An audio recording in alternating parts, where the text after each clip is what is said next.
In the Rice unit, I've already described the wartime boom, during World War I, and then after World War I, there was a collapse, a recession.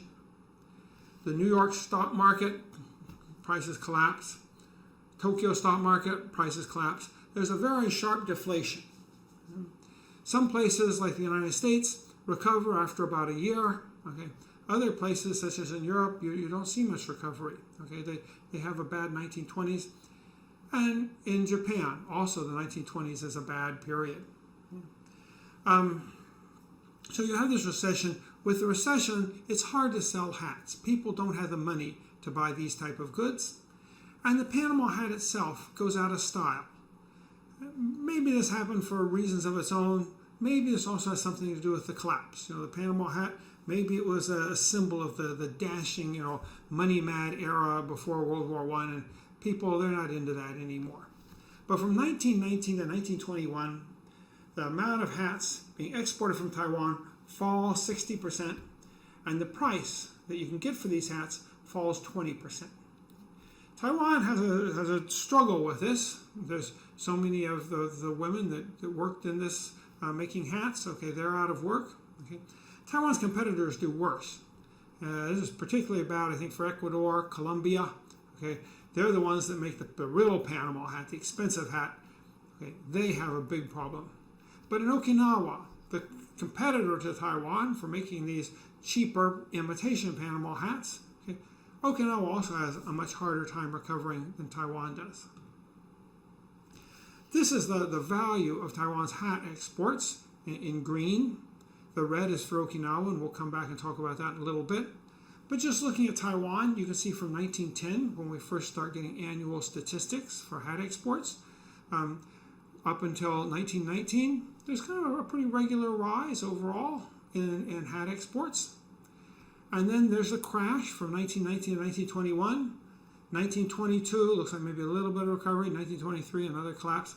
It's only after 1923 that you really get a recovery in the market. And by 1925, Taiwan reaches new heights. A high point for Taiwan is 1928. That's when it reaches peak as far as the value of hat exports is concerned. It goes up to, you're getting close to 9 million yen, during this period of exports of hats. How does Taiwan recover? Well, when you get the collapse, you get a period of experimentation.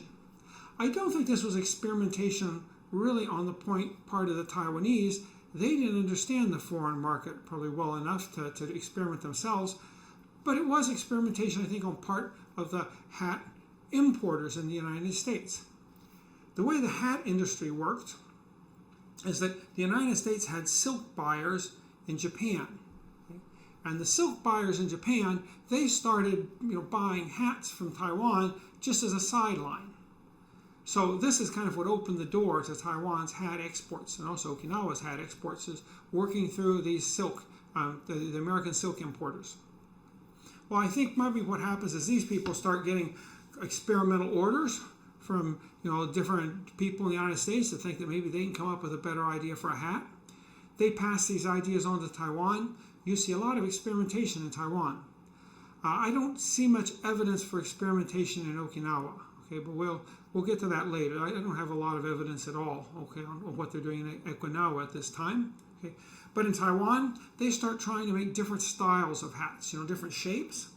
They start using different materials. They're still using the paper maru, the tough paper strips that are used to weave the hats, but they keep experimenting with different things you can put in this paper maru to give it a little different texture, to give it a little different color. They start experimenting more with colors. The Panama hat was always one simple color. It was kind of white. Now you try different color hats. They even go so far as to start trying to put logos in the hat. Just like baseball hats today, you put it on, there's often something in front there, maybe NY for New York or something. They start trying to weave logos into hats in Taiwan. So they're doing a lot of different things here. And they start gradually finding markets, and after 1923, you see the recovery. The big boom takes us to 1928, and also the first part of 1929 is in expensive hats. Okay. The United States starts ordering what's called Vesco hats, and if you can find a good picture of a Vesco hat, well, I'd like to see it. Okay, I haven't been able to find a picture of a Vesco hat. Also, Manila hemp hats. Okay, Manila hemp. That's a product that's coming out of the Philippines.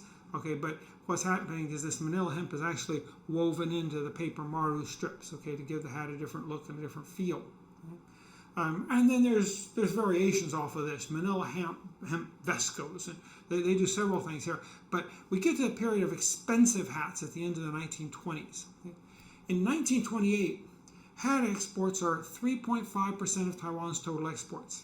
So that's kind of the height of the hat business in the pre-war, well, actually throughout Taiwan's history. Okay, it was 1928. You can see, that's still small compared to things like sugar or rice. In fact, I think that's small even compared to tea. Okay, but it's growing. Okay, it's significant money, up to 9 million yen. Taiwan's main competitor is Okinawa. Okay, Okinawa is a fair-sized island between Japan and Taiwan. Right here, where the red arrow is pointing to, that's Taiwan's competitor. The Okinawans, business people, are Japanese business people. They're not from Okinawa themselves. They're Japanese business people who are going into Okinawa to make use of the cheaper female labor there. So the Japanese, when the hat industry starts taking off, okay, this is particularly when the linto hat starts taking off. Okinawa had these linto trees. Japanese businessmen move in there. Okay, and at first there's a lot of Japanese trying to get into this business, but pretty quickly, within a few years, there's a shakeout, and you end up with just a handful, about 6 or 7 permanent Japanese companies. Okay? This is different than Taiwan. Okay? In Taiwan, there's hundreds of hat companies. Okay. These hat companies, they go in and out of business, sometimes within years. If there's a hot market for a certain type of hat, people that are do all sorts of things, grocers and farmers, they suddenly become hat manufacturers. Okay, and they jump into the business. Within a year or two, they're gone. Okay. And sometimes you can find lists of these manufacturers, and if you can find a list at one period and then you look 2 or 3 years later, it's just a completely different list. Okay, the people are always jumping in and out. Okay, in Okinawa, it's not only a handful of businesses that are kind of permanent. Okay, unlike Taiwan. Okay, these businesses have long-term relations with full-time employees. They say that if you went into an Okinawa village, even though the women are usually doing putting out work and they're working at home, you could go to anybody in the village and you could point out some woman's house and say, what company does she work for? And they would tell you, she's a so-and-so woman. Okay, she works for such and such a company to make hats. In Taiwan, of course, it's not like that. The companies are very short-lived. They jump in and out. Okay, so workers cannot work for a long time at any one given company. They're always on the lookout for, some other company that they can work for. Okay, when this company finally goes bust. Okay, so it's very short-term relations with workers in Taiwan. Okay. You take what comes, and then when that doesn't come anymore, you take something else. The Japanese in Okinawa, they set up a very strong trade association, and they used it as a cartel. When they went to buy the hat material, and that was sold by these Kobe paper mills, they would send a representative for the group, and they would bargain with him to get this material, at a low price, okay, because they were big buyers. Then when they wanted to sell the hats to American buyers, they would have a representative go in, and they would negotiate with them to try to get the highest price possible. Okay? Taiwan was a place the Japanese tried to set up trade associations. They thought that was just the way you do business. Okay, you need to cooperate. Taiwanese trade associations, they never lasted long, and they were never efficient. Okay? What happens in Taiwan is that different companies, would go into the paper mills. They would buy at any price they could get, often a higher price than the Okinawas could bargain for.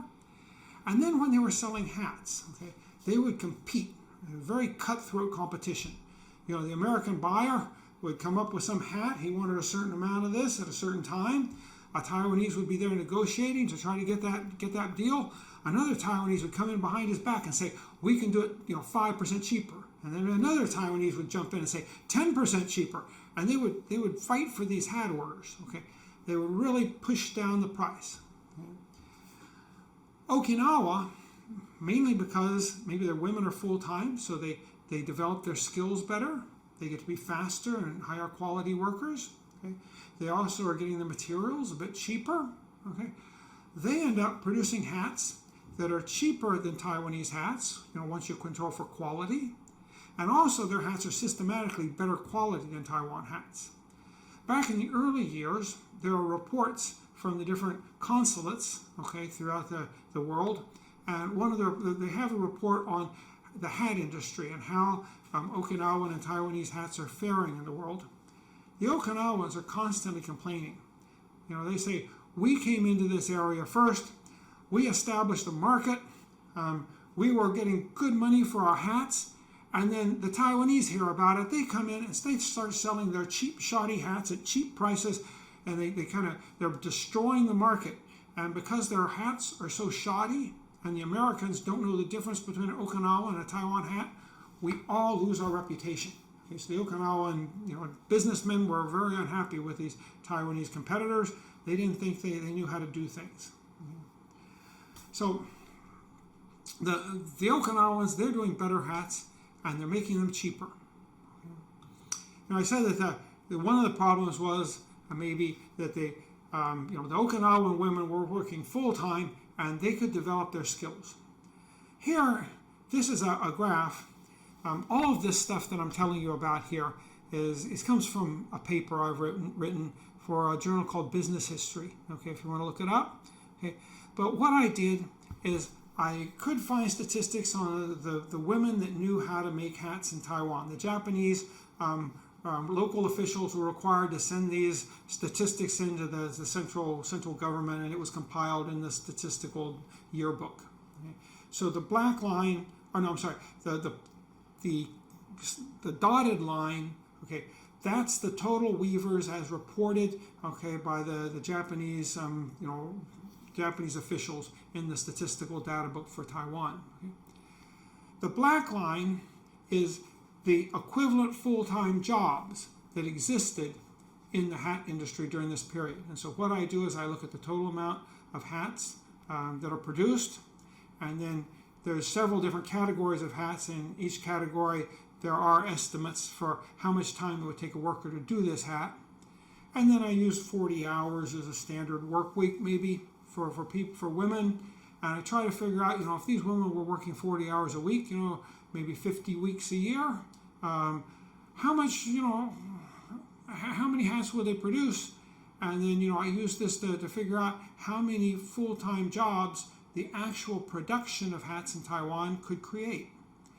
And what you see is that, there's not enough work out there to employ all the people who say they can weave hats. Okay, the dotted line is always higher than the dark black line. Okay, in many cases, it's the dark black line is less than half what the dotted line is, and that means that the average woman could find probably spend less than half of her time making hats. So this is generally true. Now what you see though during the late 20s when there's the bust, okay, well, there's still a lot of women who can make hats, but there's not a lot of time. Not a lot of people wanting to hire these women. It looks there like maybe women were working on average only, maybe 8 or 10 hours. That gets better through the 1920s. 1928, you see that's the 1 year where with this big demand for the expensive and they're very labor-intensive hats, with women having to spend a lot of hours on these hats, you get women almost full-time employed. Okay. That seems to really encourage women to start losing this skill. They look around, are learning the skill. They look around, they see that the women that know the skill, they're working full-time now. They're making good money. Okay. So then you see after 1929, this is during the Great Depression, there's a huge increase in the number of women who say, I've learned how to make hats now. Okay. But what happens is this is the Depression. Okay. They start making really cheap hats that don't require much labor, and the work for women falls down. You know, you look for a time like say 1934, it looks like there's only about a quarter of the time. Average woman can only spend about a quarter of her time making hats. Okay? So this is the situation in Taiwan. So women in general are spending less than half their time, sometimes a quarter, a third of their time making hats. Okay, they're doing a lot of other things. That's why they're not really specializing. Okay?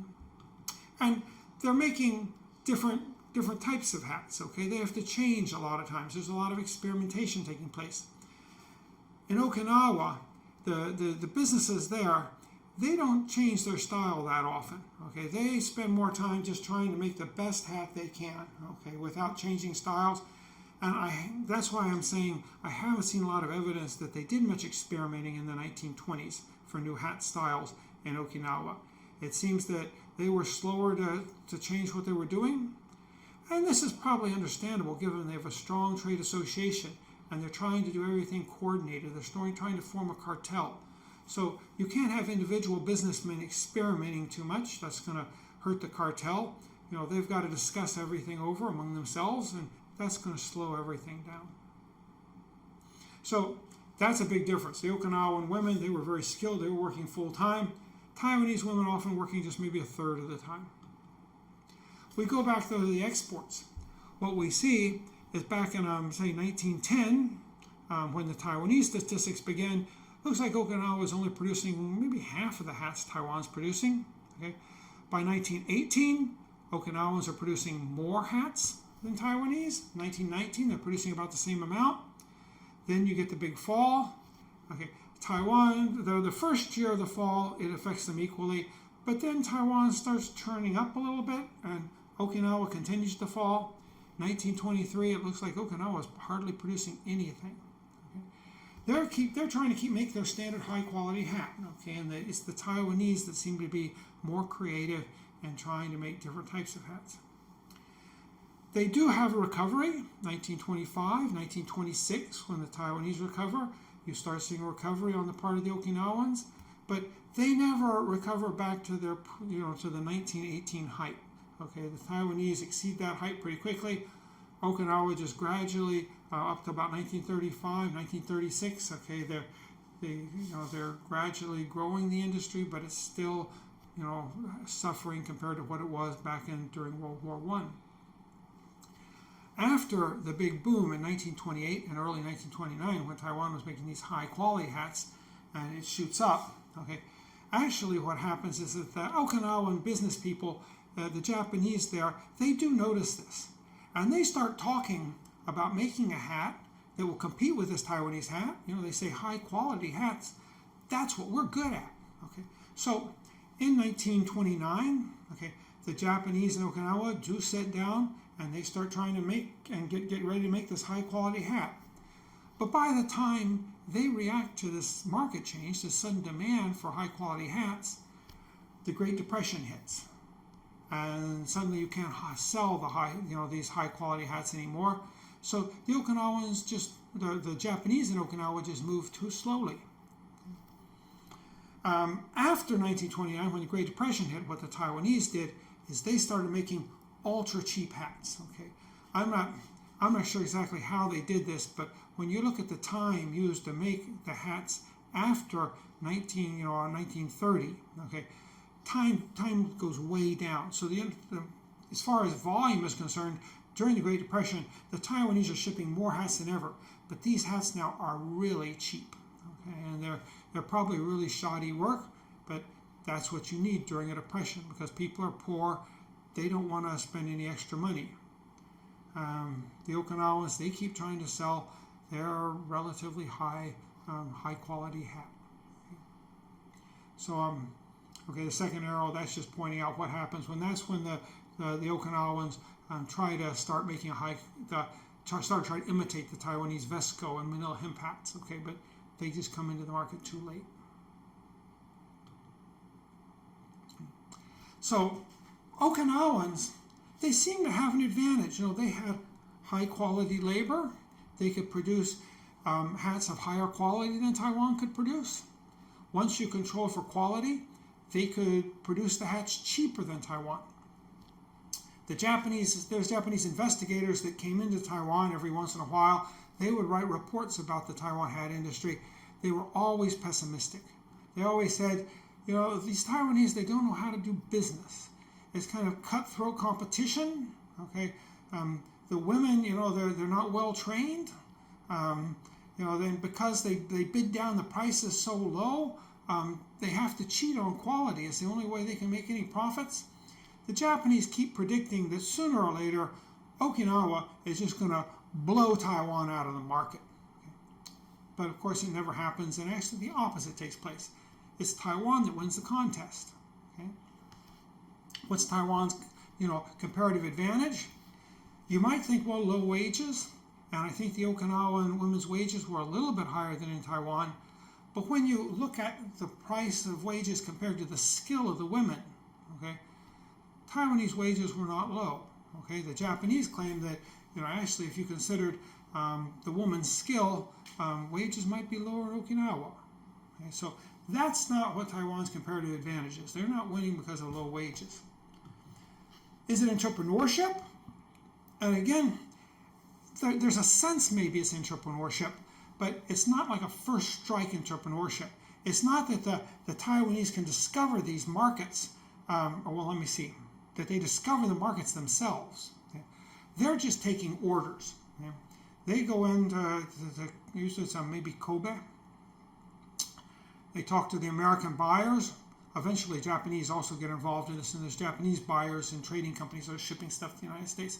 But they talk to these people, okay, and they take, the Americans offer them an order. They say, this is what we want. Can you do it? They say, yes, we'll do it. And then probably somebody else will come in and say, we can do it cheaper. And eventually, they get some company that'll do it. Okay, they take it back to Taiwan, and then since the company just bids for whatever it can get, it often doesn't have, the right number of women working for them to do the order exactly how the Americans want it. So then we start getting the contracting and subcontracting that we see in the mining industry. Okay, there was 40 or 50 bigger Taiwan companies usually that might have agents in Japan. They send an order back, and there's hundreds of companies back there in Taiwan. A lot of people maybe that are willing to start a company. And then they say, we've got this big order. Okay, who wants to help us? And then they start parceling it out. Okay, and do the subcontracting. Okay? So they're just reacting to the market. In that sense, it's not entrepreneurship. But what is special is their fast reaction time. Okay, it doesn't seem like the Okinawans react very quickly to this. Okay, if the Americans say, we've got this order, we want to experiment with this type of hat, well, the Okinawans might think it's too much trouble to try to change the way we do things, just for this order this year, which may never really amount to much. Okay, they tend to just want to do things their own way. There's a market there for high quality hats. They want to kind of keep with that. Okay, the Taiwanese, whatever the Americans ask, okay, they say yes, we can do that. Okay, and they go and they get the order and they change things quickly, and they can get that order back to Japan. The American buyer, he inspects the hats for himself. The Japanese government also has an inspection system, and then ships them back to the United States or wherever else they might be going. Okay? So Taiwanese, they swarm to these new opportunities. Okay, and why is it the Okinawans can't do this? Well, it's because they're using full-time workers. And so if suddenly an American comes up and says, we'd like 200,000 extra hats, and done this style, where's the Okinawan company going to find new workers to do that? Okay, they have to kind of retrain them, and so it's kind of messy. Okay, Taiwan, there's all these women that are just working part-time. They're non-specialists, so they don't do as good a job as the Okinawan women, but they can react very quickly. Somebody goes out there and they say, we need women that'll do this new order. It's a little bit different than you did before, but we need this within a month. And you can find women because they're hungry out there. They're looking for work. There's not enough work to go around. They're willing to learn new things. Okay? So Taiwan is very quick to ramp up production when something new comes along. Okay? Okinawan business people don't do this. There's a one people, or a couple people, okay, have written a paper on this. I think they're out of Hong Kong. I can't remember their names, but they coined the term guerrilla capitalism. Okay, they say this is where, you know, maybe you're not the best at making something, but you're quick.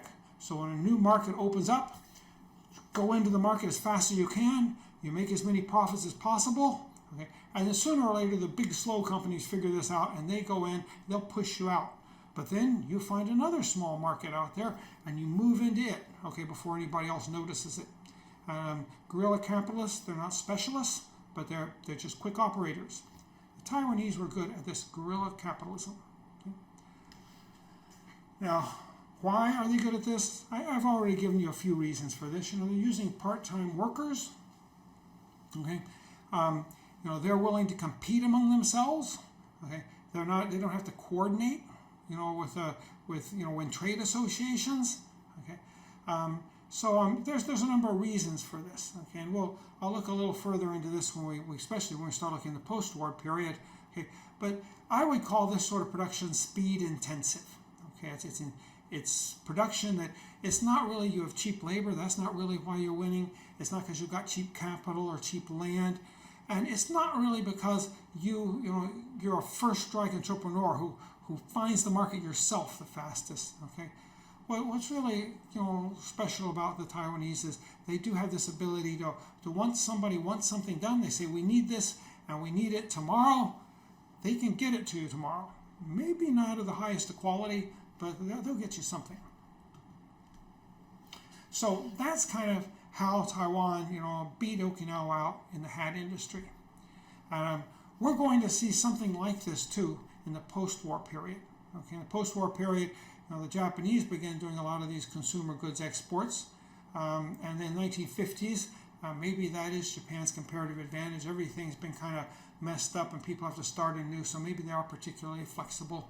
Okay, but by the 1960s and 70s, Japan is finding other comparative advantages, and then Taiwan kind of gets this comparative advantage, and they start taking over the consumer goods industry, just the way they took the hat industry away from Okinawa.